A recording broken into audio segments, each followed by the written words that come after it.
Good afternoon. Standard 8, Subject English, on page number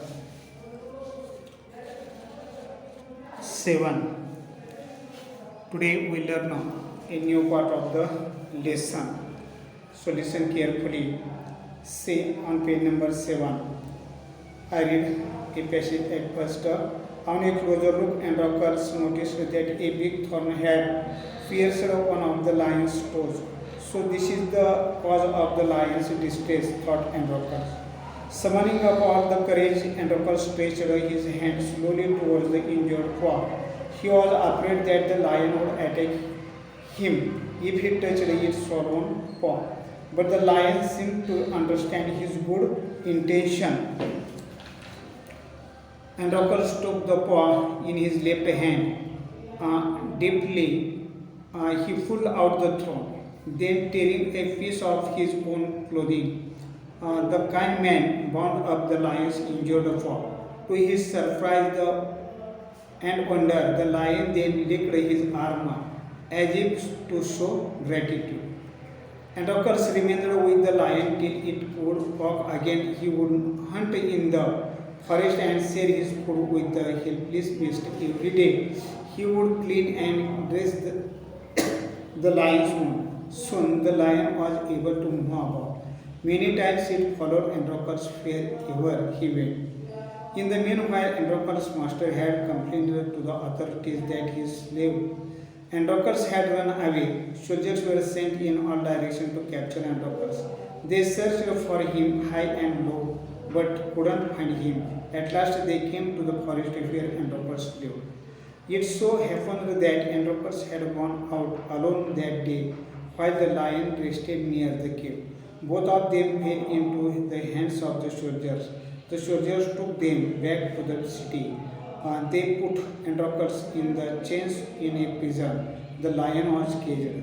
In those days, people who were found to be guilty of a serious crime were fed to wild beasts as punishment.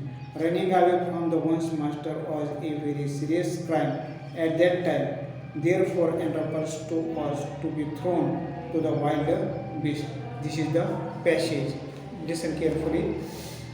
On closer look, Androcles noticed that a lion, a big thorn, had been in lion's tooth, and so this is the cause of the lion's pain, and thought Androcles.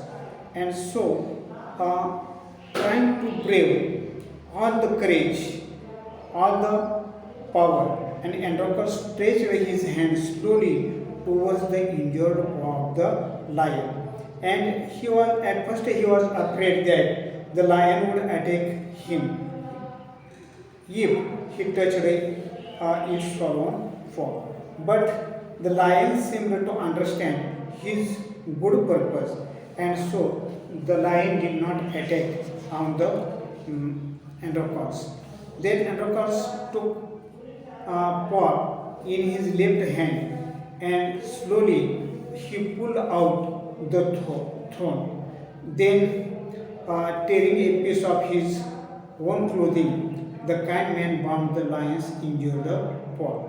Then, to surprise and wonder, the lion then licked his arm as to show the gratitude to Androcles. Then Androcles remained with the lion till it could walk again. So he would hunt in the forest and share his food with the helpless beast every day. He would clean and dress the lion's wound. Soon the lion was able to move about, and many times it followed Androcles wherever he went. Then at that time, in the meanwhile, Androcles' master had complained about Androcles to the authorities that his slave Androcles had run away. So soldiers find out all the directions, but they searched for him high and low everywhere, but he couldn't find him. At last they came to the forest where Androcles lived. And so happened that Androcles had gone out alone that day while the lion was resting near the cave, and both they fell into the hands of the soldiers. Means soldiers caught both of them, and the soldiers took them back to the city. So they put the Androcles in the chain up in a prison, and the lion was caged there. And in those days, in the past, people who were found to be guilty of a serious crime were fed to the wild beast.